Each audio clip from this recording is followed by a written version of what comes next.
अस्सलाम वालेकुम day students, मैं हूं काशिफ तनवीर और डिट मीडिया यूट्यूब चैनल पर हम आपको खुशामदीद करते हैं। लेक्चर स्टार्ट करने से पहले आप लोगों से एक छोटी सी रिक्वेस्ट कि अगर अभी तक आप लोगों ने हमारे चैनल को सब्सक्राइब नहीं किया तो इसे सब्सक्राइब कर लें और ताकि हर नई आने वाली वीडियो का नोटिफिकेशन आप लोगों तक बर वक्त तौर पर पहुँच सके। चलें हम स्ट्रेट वे अपने टॉपिक की तरफ आते हैं। हमारा टॉपिक है 6 पॉइंट्स ऑफ शेख मुजीबुर रहमान। तो हमने पहले इसका पिछले लेक्चर के अंदर हमने इसका हिस्टोरिकल बैकग्राउंड देख लिया। हिस्टोरिकल बैकग्राउंड के बाद आज का जो हमारा टॉपिक है वो हमने देखना है कि शेख मुजीबुर रहमान ने 6 पॉइंट्स क्या थे, वो जो उसके 6 पॉइंट थे। You can say that was very aggressive points. तो इस वजह से हम इन पॉइंट्स को भी डिस्कस करते हैं कि वो कौन कौन से थे। तो the Ayub government was crystallized in the 6 points put forward in Feb 1966 by Sheikh Mujibur Rahman, the largest political party in East Pakistan। कि ये बेसिकली उस वक्त उसने 6 पॉइंट्स फेब 1966 के अंदर पेश किए जबकि आप कह सकते हैं कि पाकिस्तान के ऊपर जनरल अयूब खान की गवर्नमेंट थी। तो उस गवर्नमेंट के अंदर भी इन्होंने 6 पॉइंट के दिए थे। तो इनके 6 पॉइंट का पहला पॉइंट ये था कि the character of the government should be federal and parliamentary. कि जो गवर्नमेंट का कैरेक्टर है, ये गवर्नमेंट को इस तरीके से डिज़ाइन किया जानी चाहिए कि उसका federal system, federal form of government हो और साथ में पार्लियामेंट्री सिस्टम हो।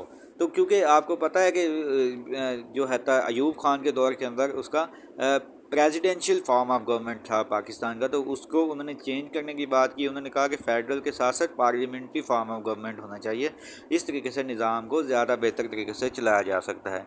The federal shall be responsible, second point उसका है the federal shall be responsible for only defence and foreign affairs. Sheikh Mujibur Rahman ने यहाँ पे बड़ी अजीब बात की। उन्होंने कहा कि जो होता है ना फेडरल फॉर्म ऑफ गवर्नमेंट के अंदर फेडरल जो है फेडरल के पास सिर्फ़ और सिर्फ डिफेंस और फॉरेन अफेयर्स होनी चाहिए, बाकी तमाम इख्तियार जो होते हैं वो प्रोविंसेस के साथ पास होनी चाहिए। वो जिस तरीके से अपने प्रोविंस की या अपने लोगों की कम्युनिटी की डेवलपमेंट के लिए वर्क करना चाहते हैं तो उनको किसी किस्म की रोक टोक नहीं होना चाहिए। इन अदर वर्ड्स आप ये भी कह सकते हैं कि फेडरल फॉर्म ऑफ गवर्नमेंट को, वो फेडरल जो गवर्नमेंट है उसके इख्तियारात को वो बेसिकली कम करना चाहते थे। उनकी काम ये थी कि अगर आपने डेवलपमेंट के लिए वर्क करना है, कम्युनिटी की फलाह बहबूद के लिए आप काम करना चाहते हैं, तो ज़्यादा से ज़्यादा आप इख्तियारात जो हैं वो प्रोविंसेस को दें।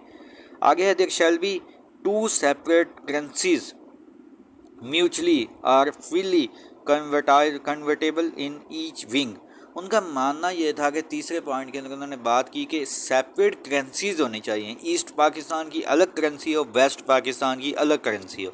उनका मानना ये था कि ज़्यादा से ज़्यादा मतलब कि आप ये कह सकते हैं कि रेवेन्यू जो होता है वो ईस्ट पाकिस्तान से जनरेट होता है और वो तमाम का तमाम आप ये कह सकते हैं कि रेवेन्यू खर्च वेस्ट पाकिस्तान के ऊपर होता है। इस तरीके से अगर करेंसीज़ आप ये कह सकते हैं कि अलग होंगी तो प्रॉपरली ये आप इस चीज़ का भी अंदाज़ा लगा सकेंगे कि ईस्ट पाकिस्तान पे कितना खर्च होगा और जो करेंसी आप ईस्ट पाकिस्तान से अर्न कर रहे हैं वो ईस्ट पाकिस्तान के ऊपर ही स्पेंड की जाएगी और वेस्ट पाकिस्तान वाली वेस्ट पाकिस्तान के ऊपर स्पेंड की जाएगी। इस वजह से उसने प्रॉपर ये डिमांड की थी। आगे physical policy shall be responsibility of the federating unit, कि फ़िज़िकल पॉलिसी बनानी चाहिए। फेडरेटिंग यूनिट की ये रिस्पॉन्सिबिलिटी होगी कि वो निज़ाम को बेहतर बनाने के लिए फ़िज़िकल पॉलिसी को अडॉप्ट करें।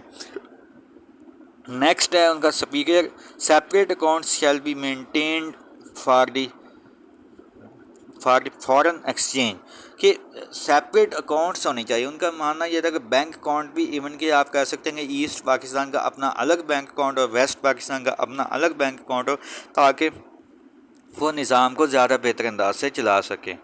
आगे है federating unit shall be empowered and maintain a military और पैरामिलिट्री फोर्स। उनका इवन कि आप ये कह सकते हैं कि उनका मानना ये भी था कि फेडरेटिंग यूनिट इस तरह से एम्पावर्ड किए जाए कि इन दोनों की आर्मी भी अलग होनी चाहिए। इवन कि ईस्ट पाकिस्तान का अपनी अलग पैरामिलिट्री फोर्स होनी चाहिए, वेस्ट पाकिस्तान की अपनी अलग पैरामिलिट्री फोर्स होनी चाहिए। ये बात ये थी कि 1965 के अंदर जब पाक भारत जंग हुई थी तो उस वक्त मतलब कि पाकिस्तान का ख़ास तौर पर ईस्ट पाकिस्तान वालों ने इस बात को बड़ी शिद्दत से महसूस किया था कि हमारी प्रॉपर अगर आर्मी होती तो हम भी प्रॉपर अपने आप कह सकते हैं कि सूबे से निज़ाम को आप ये कह सकते हैं कि निज़ाम को चला सकते थे, ہم مقابلہ کر سکتے تھے۔ تو اسی وجہ سے انہوں نے کہا کہ ہماری الگ پیراملٹری فورس ہونی چاہیے، تاکہ کوئی اٹیک کرتا ہے ایسٹ پاکستان کے اوپر خدا نخواستہ تو ویسٹ پاکستان کی طرف ایسٹ پاکستان نہ دیکھے، بلکہ خود ہی اس کے پاس اتنی کیپیبلٹی ہونی چاہیے کہ وہ خود اس کا مقابلے کا سامنا کر سکے، یہ ان کا ماننا تھا۔